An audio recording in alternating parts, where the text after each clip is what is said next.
want NHM ఉద్యోగంతో సమానంగా NHM ఉద్యోగంతో సమానంగా EPF ని వెంటనే EPF ని వెంటనే EPF ని వెంటనే ఈ వీడియో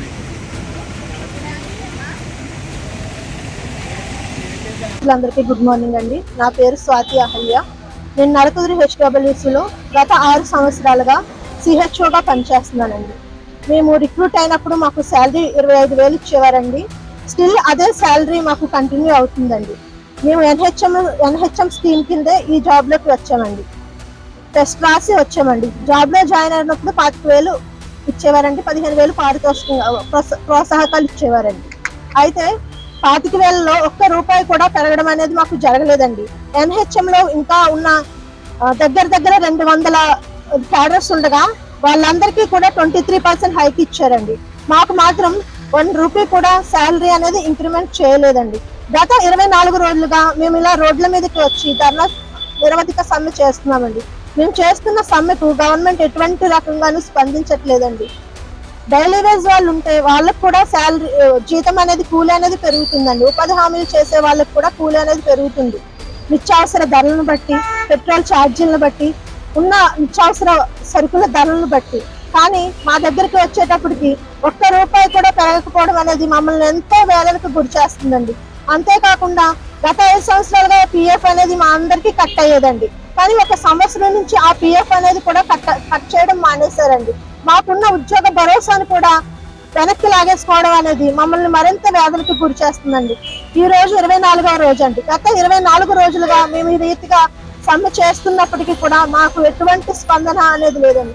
ఇప్పుడు వచ్చే ఈ శాలరీస్ తో మేము ఫ్యామిలీస్ ఎలా రన్ చేసుకోవాలో అర్థం కాని పరిస్థితి అండి. అంతేకాదండి, కొంతమంది సిహెచ్ఓస్ అయితే బిల్డింగ్స్ అందుబాటులో లేక, హెల్త్ క్లినిక్లు అందుబాటులో లేక అద్దెలకి ఇల్లు తీసుకుని ఆ క్లినిక్ అద్దెలు కట్టడంతో పాటు క్లినిక్ ఉండే ఏరియాకి అద్దెలకు వచ్చేసి ఇంటి అద్దెలు కూడా కట్టుకోవాల్సిన పరిస్థితి అండి. ఒక ఎంప్లాయీ తన జేబులోంచి జీతం అనేది తీసి అద్దెలు కట్టుకోవడం అనేది ఎంత భయంకరమైన పరిస్థితో మీరు ఒక్కసారి ఆలోచించండి. 24 రోజులుగా మేము రోడ్లకి ఇంతగా మా ఆవేదనను వ్యక్తపరుస్తున్నప్పటికీ కూడా ఎందుకు స్పందించడం లేదనేది మాకు అసలు అర్థం కావట్లేదండి. ఇంకా చెప్పాలంటే 8 PM కి కూడా ఎఫ్ఆర్ఎస్ చేయమని కొత్తగా నోటీస్ వచ్చిందండి, జియో వచ్చింది. ఏ ఎంప్లాయీకి కూడా 8 PM నైట్ 8 అంటే మార్నింగ్ 9 నుంచి నైట్ 8 వరకు డ్యూటీ చేయడం అనేది ఎంతవరకు కరెక్ట్ అనేది ఒకసారి ఆలోచించండి. 8 PM కి ఎఫ్ఆర్ఎస్ వేయడం అంటే నియర్లీ 11 hours డ్యూటీ చేయాలండి. లేబర్ హక్కుల ప్రకారం పని వేళలు 8 గంటలు మాత్రమే. అంటే 8 గంటలకు మించి మమ్మల్ని పని చేయమంటున్నారు. కానీ శాలరీలో ఒక్క రూపాయి అనేది మాకు పెంచట్లేదండి. ఇన్ని రోజులుగా మేము సమ్మె చేస్తున్నాం. మాకు జీతాలు కూడా ఆపేశారండి. లాస్ట్ మంత్ శాలరీ అనేది ఏ ఒక్కరికి పడలేదండి. మాకు రావాల్సిన ప్రోత్సాహకాలు కూడా ఆఫ్ చేసేశారు. మేము చాలా ఎకనామికల్ గా చాలా వీక్ స్టేజ్ లో ఉన్నామండి.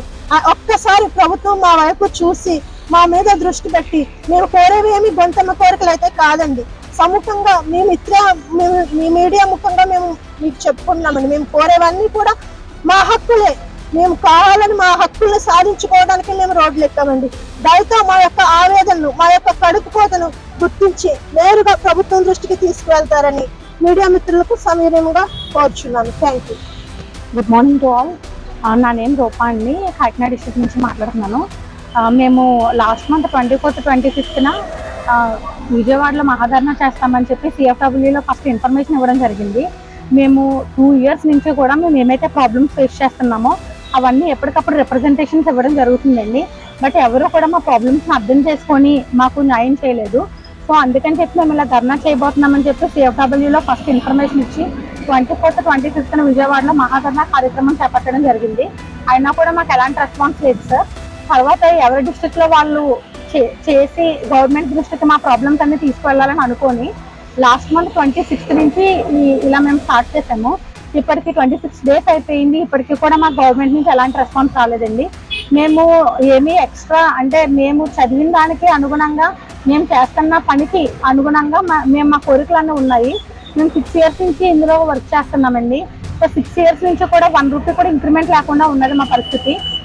లాస్ట్ టైం ఇంక్రిమెంట్స్ ఇచ్చిన టైంలో 23% హైక్ ఎన్హెచ్ఎంలో ఉన్న ప్రతి ఎంప్లాయీకి ఇచ్చారు సార్, ఎక్సెప్ట్ అవర్ క్యాడర్.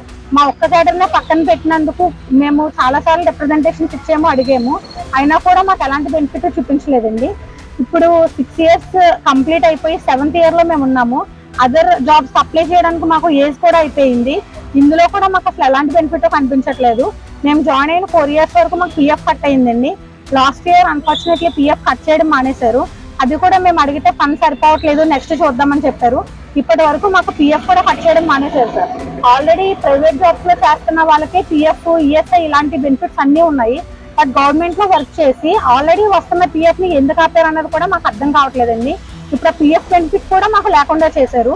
ఇప్పుడు ఇన్ని రోజుల నుంచి మేము ఇలా రోడ్డు మీద ధర్నా చేస్తున్నా కూడా మా ప్రాబ్లమ్స్ సాల్వేషన్ అనేది మేము కనిపెట్టలేకపోతున్నాము. మా ఫ్యూచర్ ఏంటన్నది మాకు తెలియట్లేదు సార్. ఈవెన్ ఒక గ్రేడ్ 4 ఎంప్లాయీకి కూడా ఇంక్రిమెంట్ అన్నది ఒక మినిమం థింగ్. ప్రతి ఒక్కరికి కూడా ఇంక్రిమెంట్ ఉంటుంది. మనం బయట ప్రైవేట్ జాబ్ చేస్తున్నా కూడా మినిమం 5 to 10% ఇంక్రిమెంట్ అన్నది ఉంటుంది. సో 7 years నుంచి 1 రూపీ ఇంక్రిమెంట్ లేకుండా మేము చేస్తున్నాము. ఇప్పటికీ కూడా ఎవరు గుర్తించట్లేదు. నెక్స్ట్ మా ఇన్సెంటివ్స్ ఏమైతే పెండింగ్ ఉన్నాయో, హౌస్ రెంట్స్, కరెంట్ బిల్స్, ఇవన్నీ ఏవైతే పెండింగ్ ఉన్నాయో అవన్నీ రిలీజ్ చేయాలని మేము కోరుకుంటున్నాము. మేము ఇప్పుడు అడిగేవన్నీ కూడా న్యాయమైన డిమాండ్లు అండి. ఒకసారి మా సిచ్యువేషన్ ఆలోచించి మా సర్వీసెస్ ని దృష్టిలో పెట్టుకొని గవర్నమెంట్ రెస్పాండ్ అవుతుందని మేము అనుకుంటున్నాం సార్. Thank you. మీడియా మిత్రులందరికీ నమస్కారం అండి. నా పేరు యాకూబీ షేక్. నేను రాజపల్లి పిహెచ్సిలో చేస్తున్నాను. నేను ఉద్యోగంలో జాయిన్ అయ్యి 4 సంవత్సరాలు కంప్లీట్ అవుతుంది. ఈరోజు మేము సమ్మె మొదలుపెట్టి 24వ రోజు అండి. ఇప్పటి వరకు ఎందుకు సమ్మె చేస్తున్నారని కానీ, మీ ప్రాబ్లమ్స్ ఏంటని కానీ గవర్నమెంట్ నుంచి మాతోటి ఎవరు కూడా చర్చలు జరపలేదు. మాతోటి చర్చలు జరిపి ఒకసారి మా ప్రాబ్లమ్స్ మీరు వినాలని మేము కోరుకుంటున్నామండి. ఇక్కడ నార్మల్గా సిటీస్లో కానీ, నార్మల్ రూరల్ ఏరియాస్లో కానీ చేసే వాళ్ళకి అంత ఇబ్బంది లేదండి. కానీ గిరిజన ప్రాంతాల్లో కూడా చాలా మంది సిహెచ్ఓల కింద వర్క్ చేస్తున్నారు. వాళ్ళకి ఒక్కసారి వాళ్ళ ఏరియాకి వెళ్ళారంటే, హిల్ ఏరియాకి వెళ్ళారంటే మళ్ళీ కిందకి రావడానికి కానీ, ట్రాన్స్పోర్ట్ కానీ ఏం లేదు. వాళ్ళకి ఎలాంటి భద్రత కూడా లేదు. ఇంతమంది ఈ ఉద్యోగంలో ఉన్న వాళ్ళందరిలో 95% మంది ఆడపిల్లలమే ఉన్నామండి. వీళ్ళకి మినిమం సెక్యూరిటీ అండి. ఏదన్నా ఒక జాబ్ ఎందుకు చేస్తాం, ఉద్యోగం అనేది ఎందుకు చేస్తాం? శాలరీ కోసం, ఇంకా కొంచెం రెస్పెక్ట్ కోసం. మీ జాబ్ ఏంటని అడిగితే మేము చెప్పుకోని స్థితిలో ఉన్నామండి. ఈ రోజు మాకు ఒక నిర్దిష్టమైన జాబ్ చార్ట్ లేదు. ఒకసారి మాతో చర్చించి, లేదంటే ఎవరితోటైతే మాట్లాడాలో ఒకసారి కనుక్కొని మాకు ఒక నిర్దిష్టమైన జాబ్ చార్ట్ ఇచ్చి మాకంటూ ఒక భద్రత కల్పించాలని కోరుకుంటున్నామండి. ఉద్యోగం చేస్తున్నామా లేదా అన్నది పక్కన పెడితే ప్రతి ఆడపిల్లకి ఉండాల్సింది సేఫ్టీ. అది లేదండి, ఇప్పుడు మాకెవ్వరికీ లేదు.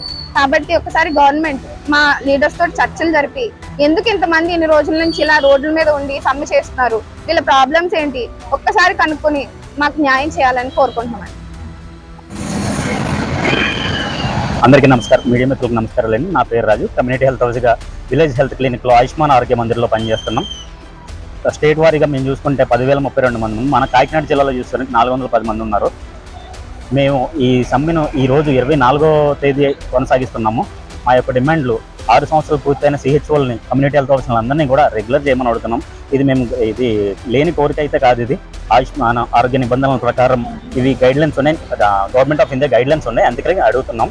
అండ్ ఈపీఎఫ్ 1 సంవత్సరం క్రిందటి నుంచి కూడా ఇది ఆపేశారు. ఒక సగటు ఎంప్లాయీకి ఉండే ఇది కూడా మాకు లేకుండా చేశారు. తర్వాత ఈ 23% హైక్ ఏదైతే ఉందో ఎన్హెచ్ఎం కేడర్లో పనిచేసే ఎన్నో కేడర్లకు వర్తింపజేసి మమ్మల్ని ఇందులోంచి మినహాయించడం ఎంతో బాధాకరమైన విషయం. దయచేసి ప్రభుత్వం వారు ఈ రోజు 24వ రోజు కూడా ఆడపిల్లలు, ఎంతో మంది ఆడపిల్లలు ఎండనక వాననక ప్రభుత్వం వారిని మోకరించి అడిగేది ఒకటే, ఎందుకని స్పందించట్లేదు? 24 రోజులు అవుతున్నాయి అయినా సరే స్పందించట్లేదు. దయచేసి ప్రభుత్వం వారికి తెలియజేసుకునేది, ఇంతమంది ఎన్ని వైద్య సేవలను అందిస్తున్నాం, విలేజ్ హెల్త్ క్లినిక్స్ లో మేము మెరుగైన సేవలను అందిస్తున్నాం. ప్రభుత్వం వారికి ఎటువంటి యాంటీ గవర్నమెంట్ కాదు. మేము మా డిమాండ్స్ ఏవైతే ఉన్నాయో దీన్ని త్వరగా పరిష్కరించి మీకు మంచి పేరు తీసుకొస్తాం, మా వైద్య సేవలను అందించి. నమస్కారం.